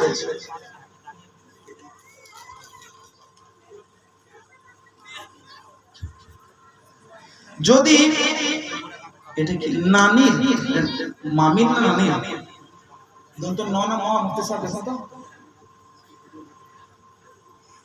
নানির মনে হচ্ছে মামির। আচ্ছা, যদি মামির স্তন পান করায় তার ভাগিনাকে, তাহলে ওই ভাগিনার সঙ্গে তার মেয়ের বিয়ে দেওয়া যাবে। শুনেন, আর পরিষ্কার করে দিচ্ছি, শুনেন। যখন কোন সন্তান কোন মহিলার স্তন পান করবে, কোন সে যেই হোক, খালা হোক, মামি হোক, চাচি হোক, যেই হোক, হাদিস শরীফের মধ্যে রয়েছে মা ইয়াহরুমু মিনান নাসাবে মা ইয়াহরুমু মিনাল রাদা, মানে বংশের কারণে যেমনি ভাবে হুরমাত মানে হারাম হওয়াটা প্রমাণ হয়, দুধ পান করার কারণেও হারাম হওয়াটা প্রমাণ হয়। যেমন আপনি আপনার বোনের সঙ্গে বিবাহ করতে পারবেন না, কারণ আপনার মায়ের মেয়ে আপনার রক্তের সম্পর্ক জড়িত আছে, তো হারাম। অনুরূপে আপনি যদি কোনো মহিলার স্তন পান করেছেন, দুধ পান করার কারণে উনি হচ্ছেন আপনার দুধ মা, আর ওনার মেয়ে হচ্ছে আপনার দুধ বোন। আপনি যদি ছেলে হন, আপনি ওই মহিলার মেয়ে যিনি আপনার দুধ বোন, দুধ মায়ের মেয়ের সঙ্গে বিবাহ করতে পারবেন না। কেন? দুধ পান করার জন্য দুধ মা হলো, সে মামি হোক, খালা হোক, চাচি হোক, কত ঘেঁচ পেচ করার দরকার নাই। যে মহিলা পান করবেন তার মেয়ের সঙ্গে বিবাহ করা হয়। আসসালামু আলাইকুম।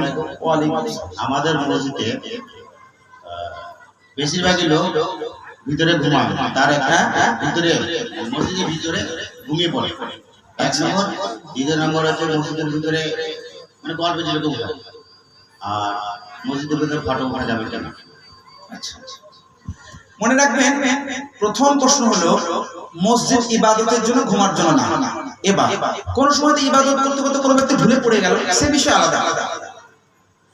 ইতিকাফের যিনি নিয়ত করবেন শুধু তার জন্য মসজিদে খাওয়া, পান করা, নিদ্রায় যাওয়া জায়েজ। ইতিকাফ ছাড়া অন্য কারোর জন্য জায়েজ নাই। বুঝতে পেরেছেন? সুতরাং যদি কেউ মসজিদে ঘুমায় না জায়েজ হবে, মসজিদে ঘুমানো যাবে না।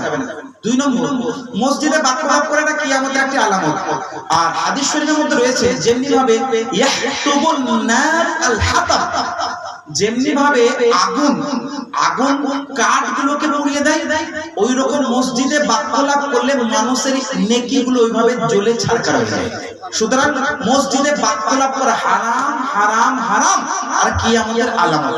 তিন নম্বর, মসজিদে ফটো ওঠানো, ভিডিও করা বলতে যেমন যদি মসজিদে ইসলামিক ভিডিও হয়, যেমন আমি আমার মসজিদের কথা বলছি, বিভিন্ন জায়গায় জুমার খুতবার বয়ানটা ভিডিও ক্লিপ করা হয়। কেন? আপনাদের মতো জনসাধারণ যাতে, যারা আমাকে হয়তো ফলো করেন, যারা শুনতে চান, তো আগামী দিনে চান যে হুজুরের বক্তব্য শুনবো, তো প্রত্যেক জুমার বয়ানটা আমার রেকর্ড হয়, লাইভে চলে, মসজিদেই হয়, যেটা জনগণ শুনতে পায়। তো মসজিদে যাতে কাতার নষ্ট না হয়, নামাজীদের অসুবিধা না হয়, এমন জায়গাতে স্ট্যান্ড রেখে ইসলামিক ভিডিও বানানো জায়েজ হয়। অন্য কোন শৌকিয়া ফটো, শৌকিয়া ভিডিও বানানো না জায়েজ হবে, জায়েজ হবে। বুঝতে পেরেছেন?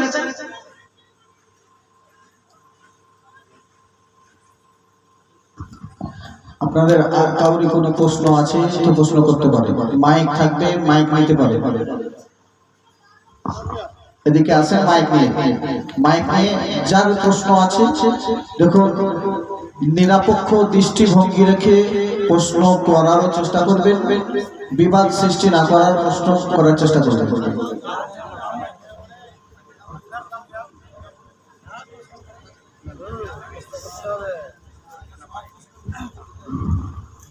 আসসালামু আলাইকুম হুজুর। ওয়া আলাইকুম আসসালাম ওয়া রাহমাতুল্লাহি ওয়া বারাকাতুহু। হুজুর, আমাদের গ্রামে জঙ্গি বাবার যে মাজার আছে, যেনার পুরুষ যে আছে, সেই মাজারে কিন্তু হুজুর আমি অনেক জায়গায় গেছি, কিন্তু মাজারে মেয়ে ছেলে দেওয়া যে হারাম আছে আল্লাহ মশলা অনুযায়ী। তো আমাদের গ্রামে কিন্তু এই মেয়ে ছেলেটা আছে। আচ্ছা, তো এই ব্যাপারে এবার জানতে চাই। খুব সুন্দর প্রশ্ন করেছে ভাই। মনে রাখবেন মহিলাদের মাজার, বাজার সব কথাই বলছে, যেখানে পরপুরুষের সঙ্গে স্পর্শ হওয়ার আশঙ্কা থাকবে ওখানে যাওয়াই হারাম। বুঝতে পেরেছেন? মহিলারা দূর থেকে জিয়ারত করতে পারেন, বাড়ি থেকে জিয়ারত করুন, আল্লাহ পাক কবুল করবেন। আর পুরুষরা মাজারে যাবেন, মহিলারা মাজারে যাবেন না, বরং কি করবেন, বাড়ি থেকে জিয়ারত করবেন। কখনো হয়তো আপনি পর্দার সহিত পরপুরুষের ঝামেলা নেই, আপনি দূর থেকে জিয়ারত করতে পারেন, অসুবিধা নেই। আসসালামু আলাইকুম। ওয়া আলাইকুম আসসালাম। আমাদের গ্রামে অনেক জায়গায় কবরস্থান আছে, অনেক জায়গা, কিন্তু কিছু কিছু কবরস্থান একদম মিটে গেছে। বাবারা বলে কবরস্থান ছিল, সেই জায়গাতে ঘর করলে পরে কি ব্যবসা করলে পরে কতটা উঁচু করে করা যায়, ওটা না যায়, কতটা উঁচু করে কিছু মানে ব্যবহার করা যাবে কিনা সেই জায়গা। ডিরেক্টলি কবরের উপরে ব্যবহার করা যাবে না, বাড়িও করা যাবে না, ঘরও করা যাবে না। কিন্তু আমার বাপ দাদারা দেখেছে, আর আমরা ছিল তো যত যুগেরই কবর সারা জীবন কবরই থাকবে। এরপরে বাকি যদি ওইটার বিষয়ে অন্য কোনো কিছু করতে চান তো লিখে তোমাকে জমা করবেন, পরে উত্তর দেওয়া হবে। ওগুলো অনেক শর্ত আছে, বিভিন্ন শর্ত আছে, বিভিন্ন কারণ আছে, ওগুলো সমস্যার কারণে বিভিন্ন শর্ত আছে, যেগুলো মাইকে বিভিন্ন প্রশ্নের জবাব দেওয়া থেকে বিরত থাকা উত্তম, কারণ অনেক সময় সমাজে বিভ্রান্ত ছড়ায়। কবর থাকবে, তার সম্মান বজায় রাখতে হবে। কবরস্থান চিরদিনের কবর। আমি এটা কেন চুপ হয়ে গেলাম তার কারণ আছে, বর্তমান সিচুয়েশনকে সামনে রেখে, দিলকে সামনে রেখে আমি কিছুটা নিস্তব্ধতা অবলম্বন করলাম। মনে রাখবেন, এটা পার্সোনালি আমার সঙ্গে মিট করে উত্তরে জানতে পারবেন। যেটা কবর চিরদিন কবর থাকবে। আজকে কবর, মাজার, মসজিদ, মাদ্রাসা নিয়ে আমরা আন্দোলন করছি, তাই এইটাকে এই প্রশ্নটাকে এড়িয়ে চলেছি।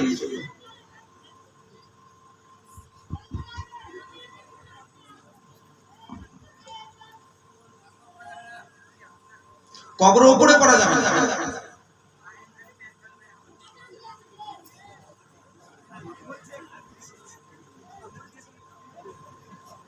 আপনাদের কাউরি আর প্রশ্ন আছে? প্রশ্ন থাকলে প্রশ্ন করতে পারেন। আরো বক্তা আছে, আসবেন, উনি রেডি হচ্ছেন। আপনাদের প্রশ্ন যদি থাকে তো তাড়াতাড়ি প্রশ্ন করতে পারেন।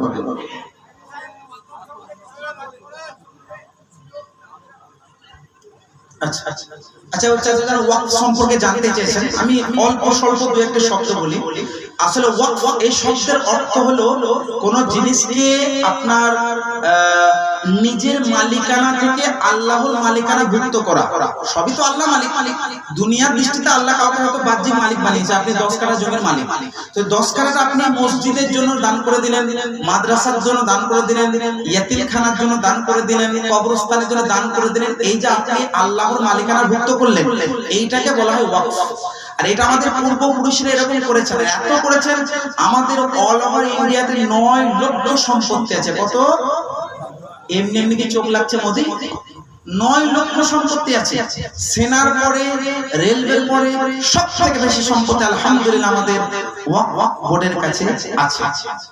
এর মানে নাকি মন্দিরে নাই, চার্চে নাই, সব আছে। এই বড় বড় মানে কয়েক হাজার টন সোনা ভরা আছে বিভিন্ন মন্দিরে, ওগুলোতে যাবে না। এটা মুসলমানকে দুর্বল করতে হবে না, এটা হচ্ছে ষড়যন্ত্র। তো ওয়াকফ সম্পত্তি 9 লক্ষ আছে, 9 লক্ষ সম্পত্তি আছে। এবার এই সমস্ত সম্পত্তিগুলোকে তারা বলছে যে নথিভুক্ত যদি না থাকে, এবার আজ থেকে 500 বছর আগে দাদা, আপনাদের পরদাদা বা তাদের দাদারা দান করে গেছে, সেই সময় কাগজপত্র হয়তো মজবুত ছিল না, তাই বলে কি আমরা সরকার হাতে দিতে? তো এইগুলো হাতছাড়া হয়ে যাবে, যেগুলোর জন্য আমাদেরকে বাঁচা দরকার। গত কয়েকদিন পূর্বে ইউপিতে এক জায়গায় এরকম অঘটন ঘটেছে। একটা কবরস্থান 1998 থেকে কবরস্থান ছিল, মানে দাফন করা হতো। এই বিলটা নিয়ে ডিসকাশন চলছিল পার্লামেন্টে, আর ওই লাশটাকে পুলিশ প্রশাসন গিয়ে, ওখানকার প্রশাসন গিয়ে লাশটাকে দাফন করতে দেয়নি, বলছে দাফন করতে দেওয়া হবে না, এইটা হচ্ছে আপনার নথিভুক্ত নাই, তাই এটা ওয়াকফের সম্পত্তি নয়, আজকের পর থেকে দাফন করা হবে না। 3 দিন পর্যন্ত লাশটা ওখানে রাখা ছিল। কোনো কেউ গিয়ে কিন্তু এখন পর্যন্ত হয়েছে কিনা এখন পর্যন্ত লেটেস্ট নিউজ আমি জানি না, তবে এরকম হয়েছে। তো কত ভয়ঙ্কর দিন আসছে বুঝতে পারছেন? আপনার গ্রামে হয়তো 50 বছর থেকে কবরস্থান আছে, দেখা গেল ওর হয়তো পর্চা খুঁজে পাচ্ছেন না, হয়তো পিঠ দলিল খুঁজে পাচ্ছেন না, হয়তো আপনার কাছে নোটিশ চলে আসবে এটা কবরস্থান নয়। তো এরকম ভয়ঙ্কর দিন আসছে, এই বিলটাকে মানি না, মানবো না। তবে এটা এখন করলে বেআইনি হয়ে যাবে, কেন?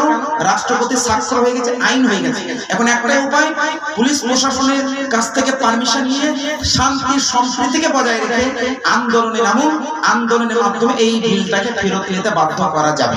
সুতরাং এই এলাকা জুড়ে আপনাদের ইমামগণ যে যেখানে আন্দোলন করবেন, আপনার নিঃস্বার্থে ধর্ম বর্ণ নির্বিশেষে সবাই একত্রিত হয়ে এই বিলটার বিরুদ্ধে আন্দোলন করুন, যাতে আন্দোলনের কারণে এই বিলটা ফেরত নেয়।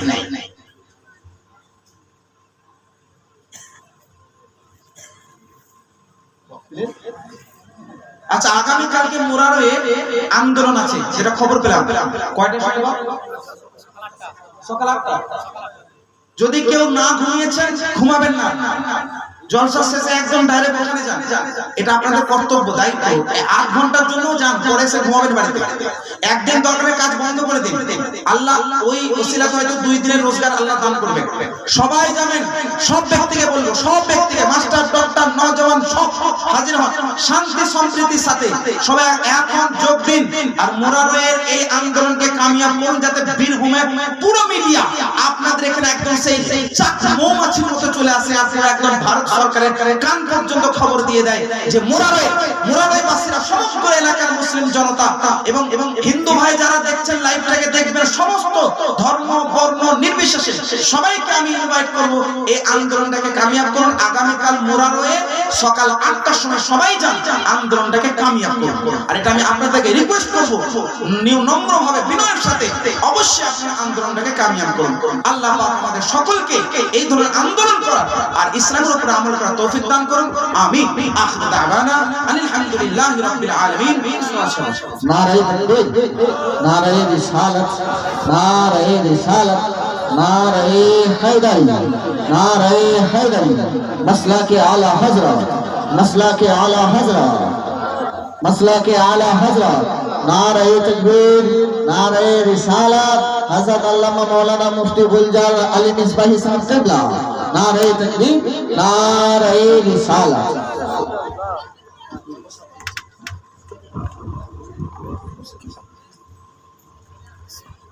আসসালামু আলাইকুম। ওয়া আলাইকুম আসসালাম ওয়া রাহমাতুল্লাহি ওয়া বারাকাতুহু। কোন আলিমগণ যদি নাজাত কাজ করে, তো তার পেছনে নামাজ হবে কিনা? আচ্ছা আচ্ছা, দেখুন, ইমামতির জন্য বলেছিলাম 6টি শর্ত আছে। তার মধ্যে একটি শর্ত হলো কোন ইমাম প্রকাশ্যে কোনো যাতে নাজায়েজ বা গুনাহে কাবিরা না করে। প্রকাশ্যে যদি গুনাহে, গোপনে কি করছে আল্লাহ জানে, প্রকাশ্যে যদি গুনাহে কাবিরা করে সে হচ্ছে ফাসিকে মুলিম, তার পেছনে নামাজ হবে না। তবে যদি প্রকাশ্যে তওবা করে তারপরে পড়া যাবে, কিন্তু তওবা করার আগে পড়া যাবে না। তওবা করলো না, তারপরে অন্য জায়গাতে নামাজ পড়ে, তাহলে নামাজ হবে কিনা? না না না, তার পেছনে নামাজ হবে না, ইমাম বাড়ানো যাবে না।